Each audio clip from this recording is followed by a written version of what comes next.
നന്ദേട്ടന് എന്ത് പറ്റിയതാവും ഗെയിം ചേട്ടാ? സത്യം പറഞ്ഞാ നന്ദൻ എന്താ സംഭവിച്ചെന്നൊരു പിടിയും കിട്ടുന്നില്ല ചാരി. അത് ഞാൻ വിശ്വസിക്കില്ല. ഏറ്റവും അടുത്ത കൂട്ടുകാരൻ, സ്വന്തം കമ്പനിയിലെ പാർട്ണർ, അങ്ങനെ ഒരാളെ കുറിച്ച് ഒന്നും അറിയാതിരിക്കോ? ഇല്ലെന്നേ. നന്ദേട്ടൻ നിങ്ങളോടൊക്കെ എന്തെങ്കിലുമൊക്കെ പറഞ്ഞിട്ടുണ്ടാവും, അതുറപ്പാ.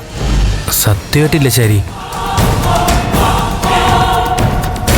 ഒരു ചെറിയ സൂചനയെങ്കിലും കിട്ടിയ ഞാൻ ആദ്യം പറയുന്നത് എൻ്റെ പ്രിയപ്പെട്ട ചാരിയോടല്ലേ. ഏത് ശാരികയോട്? പ്രിയപ്പെട്ട ചാരികയോട്. ചുമ്മാ ഫോണിൽ സംസാരിക്കുമ്പോൾ പ്രിയപ്പെട്ടത്, ഇഷ്ടപ്പെട്ടത് അങ്ങനെയൊക്കെ തട്ടിവിടും.